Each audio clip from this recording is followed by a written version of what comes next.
saya nak sebut pada petang ini. Pertama sekali, setiap di kalangan kita ini ada handphone. Saya percaya bahawa semuanya handphone yang ada di tangan anda semua ini ialah handphone yang dianggap terkini, menggunakan teknologi yang terkini. Saya tidak tahu sama ada lagi yang pakai atur 450. Kalau ada yang masih pakai atur 450, saya minta boleh dikeluarkan daripada poket anda semua untuk ditunjukkan kepada semua peserta bahawa anda masih lagi menggunakan atur 450. Tak ada. Saya nak katakan bahawa kita semua, itulah kebersamaan kita semua, masyarakat Malaysia yang tidak lagi memakai atur 450. Menunjukkan bahawa itulah dia cita rasa masyarakat dan rakyat Malaysia yang inginkan kepada sesuatu yang bersifat pembaharuan dan perubahan kepada segala apa yang menjadi keperluan dalam hidup dia.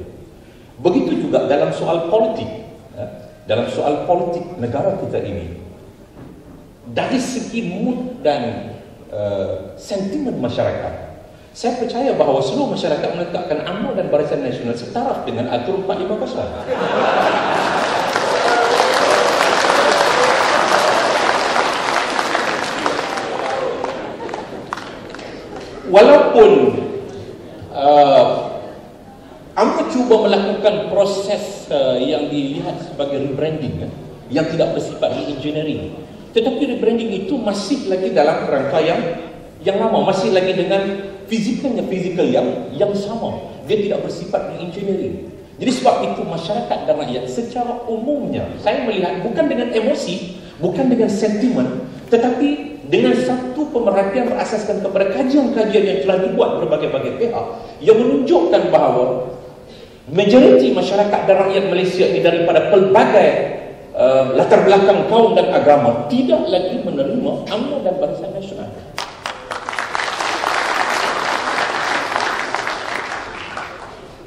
Apa yang saya nak sebut pada petang ini dalam konteks Konvensyen Pakatan Rakyat kita pada hari ini ialah satu keyakinan yang harus ada dalam diri kita bahawa masyarakat dan rakyat inginkan satu pembaharuan dan perubahan, dan mereka meletakkan harapan itu kepada Pakatan Rakyat.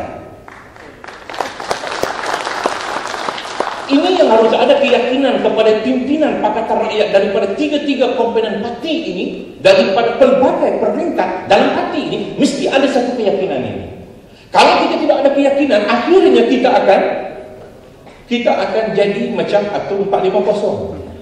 Dia ada laku lah 2-3 hari dalam surat khabar. Surat khabar muka depan Keputusan Malaysia dan sebagainya.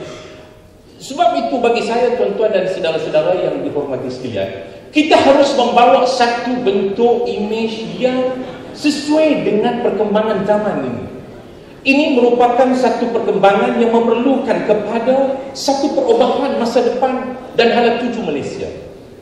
Sebab itu saya katakan bahawa tugas dan tanggungjawab kita pada hari ini ialah untuk mengembalikan Malaysia ini pada landasan yang betul. Pada landasan yang betul. Karena kita sudah melihat bahawa dalam satu tempoh waktu ini, UMNO dan Barisan Nasional diberikan tanggungjawab untuk menguruskan negara kita ini, sudah berkali-kali terkeluar daripada landasan dan rel yang sepatutnya kita sudah sampai kepada anak tuju matlamat destinasi yang kita nak sampai. Tetapi akhirnya akibat daripada kesilapan daripada pemandu kereta api yang dipandu oleh UMNO dan Barisan Nasional menyebabkan berlaku tergelincirnya politik Malaysia ini daripada landasan dan rel yang sepatutnya kita sudah sampai kepada alat tuju destinasi yang sepatutnya kita sampai. Jadi tugas kita sebagai dalam mendukung Pakatan Rakyat ini adalah satu tugas yang sangat besar untuk kembalikan Malaysia ini harus ada pada landasan dan rel yang betul. Jadi sebab itu bagi saya, tuan-tuan dan saudara-saudara yang dihormati sekalian, yang penting kepada kita pada hari ini ialah penyertaan kita di dalam Pakatan Rakyat daripada mana-mana parti sekalipun perlu dijiwai sepenuhnya.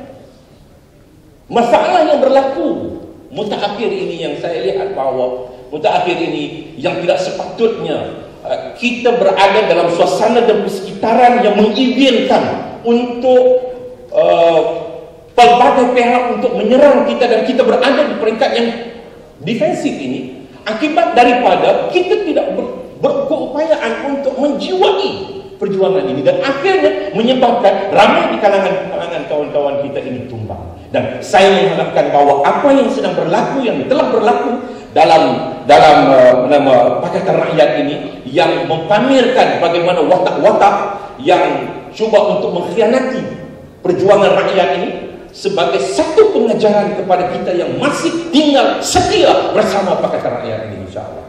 Ini yang harus ada di pandangan kita.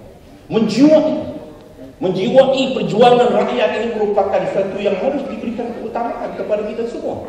Sebab itu saya selalu berkata bahawa sesiapa boleh pergi, 1000 pemimpin boleh pergi, sama ada dia berstatus wakil rakyat ataupun bukan wakil rakyat, mereka boleh pergi.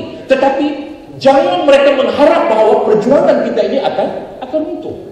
Sebab itu saya sangat bersimpati dengan rakan-rakan daripada Parti Keadilan yang mengalami proses ini. Sebab saya selalu berkata dalam tulisan saya katakan bahawa PAS sudah pun pernah melalui proses ini, dan proses ini tidak akan berhenti di sini saja. Walaupun PAS pernah melalui proses ini, DAP pernah melalui proses pembersihan, proses pemutihan ini, dia tidak akan berhenti, dia tidak akan tamat pada satu proses, dan dia akan datang apabila wujudnya, lahirnya di kalangan mereka yang menyertai perjuangan rakyat ini lari daripada niat dan nawaitu agenda sebenar pernyataan untuk perjuangan bagi memertabatkan kedaulatan rakyat yang berteraskan kepada keadilan dan kebenaran. Apabila kita lari daripada niat dan nawaitu, akhirnya dengan sendirinya proses itu, natural proses semula jadi akan berlaku. Saya katakan bahawa kadang-kadang proses organisasi ini kita tidak boleh nak menghalang seseorang itu untuk menyertai parti. Kita tidak tahu hati budi dalamnya. Siapa yang bahasa nak menyokong kita terima. Tetapi proses semula jadi ini, yang dalam Islam disebut sebagai sunnatullah ini, akan terjadi apabila Allah melihat bahawa ada orang-orang itu yang sudah lari daripada niat dan nawaitu yang sebenarnya agenda perjuangan Pakatan Rakyat. Orang ini mesti dibersihkan supaya yang tinggal dalam perjuangan Pakatan Rakyat ini, dalam mendukung perjuangan untuk memertabatkan kedaulatan rakyat ini, mereka yang benar-benar jujur dan seikhlas-ikhlasnya untuk memertabatkan kedaulatan rakyat.